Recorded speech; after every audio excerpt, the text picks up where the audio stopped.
салому дуруд дӯстон, дар мо як мақоле аст: мастӣ барад ба пастӣ. бисёриҳо шояд фикр мекунанд ки футболбозон фақат ба варзиш машғул мешаванд ва нӯшокиҳои спиртӣ наменӯшанд, вале ин тавр нест. бисёре аз футболбозон ба ин кор даст мезананд ва баъзеашон аз пушти мастӣ ба ҳолатҳои ногувор дучор мегарданд.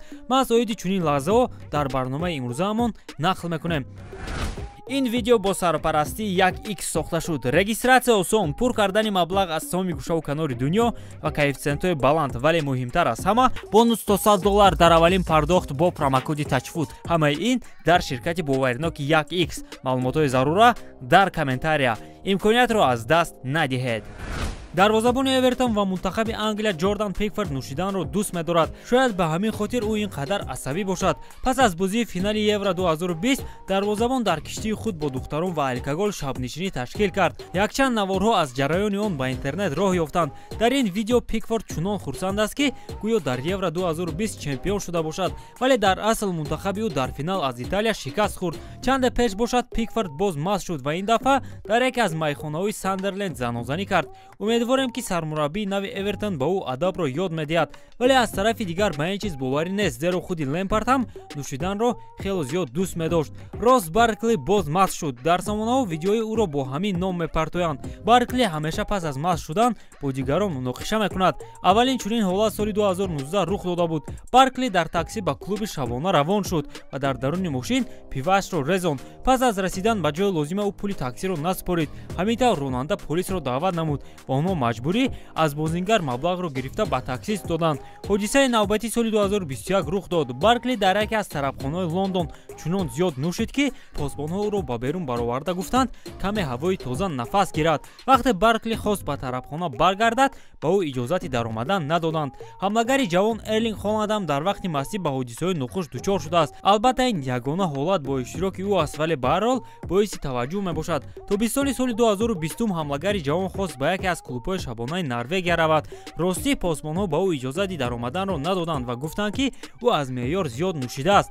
баъдан дар шабакаҳои иҷтимоӣ яке аз посбонҳо гуфт ки сабаби иҷозат надодани Холланд ин шумораи зиёди одамон дар клуб аст. он вақт пандемия буд ва бояд шумораи муайяни одамон ба клуб медаромаданд, вале маълум шуд ки ин баҳона будааст. Холланд дар ҳақиқат маст буд. падари ӯ дар твиттераш постеро нашр карда чунин навишт: Холланд ба кор баргард, ҳаёти шабона дар шаҳр барои ту нест.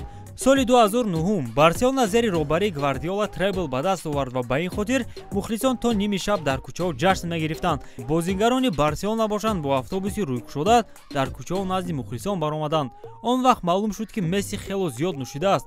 ҳамдастаҳояш ӯро қапиданд то аз болои автобус наафтад. Месси бо як азоб дар пой меистод. баъдан ӯ аз автобус фаромада микрофонро гирифт ва дод зад: шумо се ҷоизаро мехостед, марҳамат.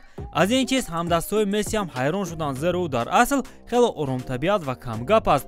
Криштиану Роналдо ҳам аз Месси қафо намемонад, бале ӯ ҳамеша тарзи ҳаёти солимро тарғиб мекунад ва ба иҷозати диетолог ҳеҷ чиз намехӯрад. оиди алкогол бошад тамоман хомӯш меистем, вале баъзан вақт ҳатто ӯ худро нигоҳ доштан наметавонад. пас аз финали Евро 2016 Роналдо дар раздевалка алкогол нӯшида назди журналистон баромад то интервю диҳад.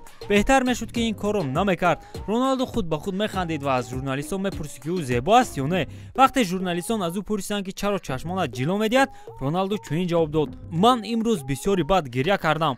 пас аз 3 сол Криштиану гуфт: ғалаба дар Евро муҳимтарин ҷоизаам дар карьераи ман аст. ман хурсандӣ мекардам, ман гирья кардам ва пас аз бозӣ маст шудам. ман шампански нӯшида каме маст шудам. ин амали Криштиану дар муқоиса бо рафтори навбатии ӯ дар ҳолати мастӣ ҳеҷ аст. пас аз ҷудошавӣ аз Ирина Шейк, Криштиану шабҳо дар клуби шабона мегашт. ҳамин тавр пас аз як шабнишинӣ Роналдо дар ҳолати мастӣ ба кӯча баромада дар пушти як Мерседес қазои ҳоҷат кард.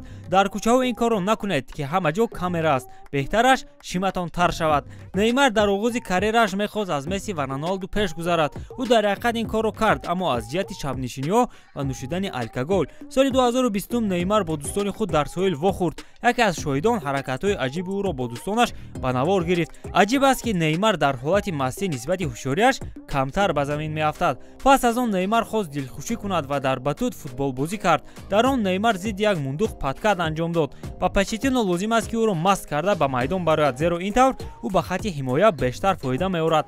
ҳама медонанд ки Неймар дилхуширо дӯст медорад ва дар онҳо бисёр менӯшад, вале пурсару садотарин ҳодиса вақте рух дод ки ӯ ҳоло футболбози Барселона буд. соли 2015 15 пас аз анҷоми мавсим ҳамлагар дар хона шабнишинӣ ташкил кард ва дар он бисёри бад нӯшид. Дар ин видео маълум аст ки чӣ тавр Неймар маст шудааст. Пас аз чанд вақт ӯ оиди ин видео гап зада чунин ҷавоб дод: маро дар хонаам маст ба навор гирифтанд. ин дӯстонам ҳатто дар хонаам маро ором намегузоранд. Бо ҳамин тамом дӯстон, бо шумо буд канали Футбародарон ва ровии барномаҳо Берӯз Артиков. Хайр то барномаҳои дигар. муваффақу пирӯз бошед.